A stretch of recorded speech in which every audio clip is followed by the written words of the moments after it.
Halo sobat sekalian, selamat datang di channel ini. Di manga Boku no Hero, salah satu karakter yang cukup konspiratif, yaitu Kyude Garaki, memaparkan suatu teori tentang kiamat queer, atau bisa disebut juga sebagai teori singularitas queer.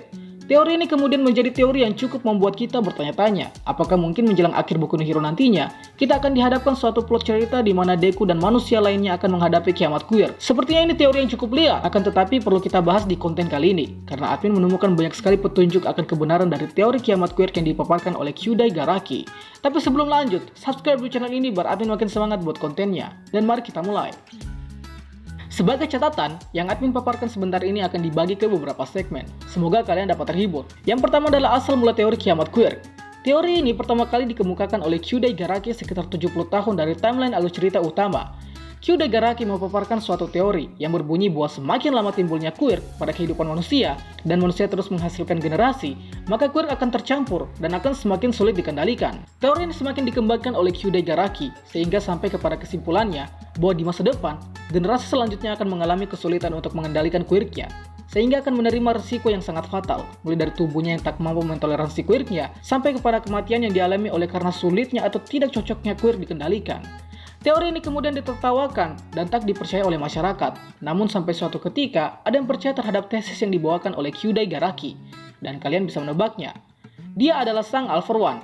All For One percaya akan teori tersebut, kemudian menjadikan Kyude Garaki sebagai partnernya untuk mencuri queer dan melakukan berbagai macam kejahatan, sehingga inilah mungkin salah satu alasan dari All For One sehingga dia sering mencuri queer, karena dia yakin bahwa dia dapat memiliki queer yang semakin kuat ketika dia mengambil queer dari generasi baru. Kedua adalah apa bukti dari kiamat queer? Rupanya teori ini mulai memunculkan buktinya di era timeline utama, dan salah satu contohnya terjadi pada anak-anak dari sekolah Masegaki Elementary. Anak-anak dari Masegaki Elementary memiliki queer yang cukup kuat dan sulit dikontrol, sehingga hal ini berpengaruh juga kepada perilaku mereka. Queer yang bercampur dari kedua orang tua mereka kemudian menghasilkan generasi queer yang memiliki perpaduan dari kedua orang tuanya. Salah satu contoh yang bisa kita temui adalah pada Bakugo dan Soto. Pada kasus Bakugo, dia memiliki queer yang overpower karena perpaduan dari kedua queer orang tuanya, yaitu bapaknya yang adalah acid sweet dan ibunya yang adalah glycerin, sehingga menciptakan queer explosion. By the way, admin pernah bahas ini sebelumnya. Lalu pada Soto adalah half cool dan half hot, yang adalah es dan api oleh karena warisan dari kedua orang tuanya pula, sehingga menjadikan Soto memiliki satu quirk dengan dua kemampuan sekaligus di satu tubuh. Nah, bagaimana jika regenerasi quirk ini tak dapat dihentikan? Hal yang ditakutkan adalah terjadinya malfungsi quirk yang akan mengakibatkan penggunanya cacat atau quirknya yang cacat. Dan buktinya lagi-lagi dapat dilihat pada Yuga Aoyama yang mengalami kecacatan quirk. By the way, ini juga pernah admin bahas. Ketiga adalah hal buruk yang bisa saja terjadi di masa depan.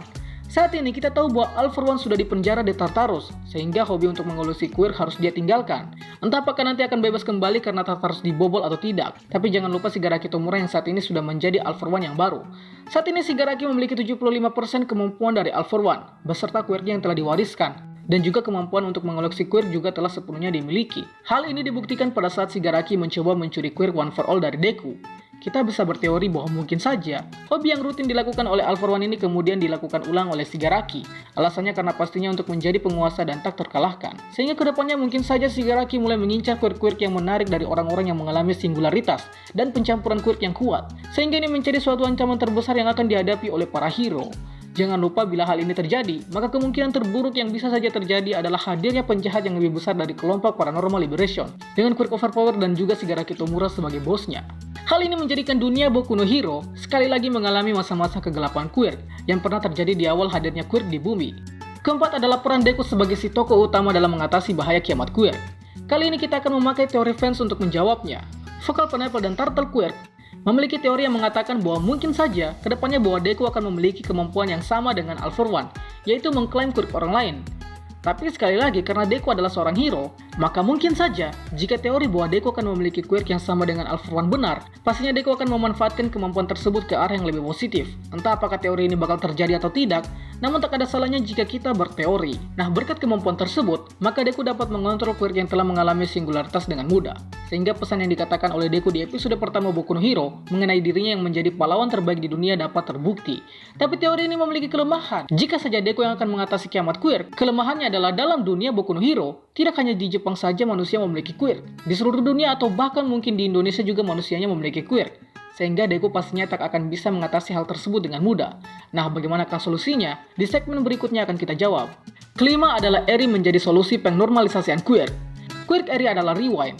quirk ini dapat membuat segalanya menjadi ke keadaan semula, sesuai dengan keinginan Eri. Nah, hubungannya antara penyelamatan kiamat quirk adalah Eri dapat mengembalikan kondisi manusia di mana manusia belum memiliki quirk. Quirk Eri pada saat ini diketahui baru dapat melakukannya pada suatu objek saja.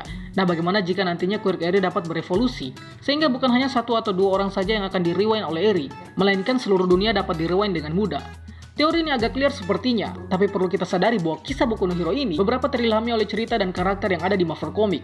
Lalu mari kita kaitkan dengan insiden yang terjadi di Marvel Comics. Di Marvel Comics, terjadi suatu insiden di mana Wanda Maximoff atau Scarlet Witch menghilangkan eksistensi para mutan di seluruh dunia. Dengan kata-kata Scarlet Witch yang paling memorable adalah "No more mutant" atau tak ada lagi mutan. Nah, bagaimana jika kisah ini kemudian diadopsi oleh Bang Horikoshi selaku penggemar dari Marvel Comics? Teori ini kemudian akan menggiring kita ke teori bahwa Eri bisa saja menjadi kunci di balik normalisasi queer, atau bahkan kemungkinan lebih buruknya, menjadikan seluruh manusia kembali ke waktu di mana dia belum memiliki queer, dan menjadikan manusia di dunia Boku no Hero menjadi queerless. Wow, jika ini benar terjadi, maka terlalu tragis, karena dengan begitu, manusia atau Deku pun akhirnya kembali ke peradaban tanpa queer. Nah, bagaimana menurut kalian? Apakah kalian punya teori lain mengenai cara mengatasi kiamat queer? Tulis teori kalian di kolom komentar. Terlepas dari itu semua, ini hanyalah teori dan belum terjadi sama sekali. Admin membuka diskusi seluas-luasnya di kolom komentar. Itulah pembahasan kita pada kali ini. Sangga apabila ada yang kurang, request juga di kolom komentar untuk pembahasan selanjutnya, dan akhir kata, see you next time.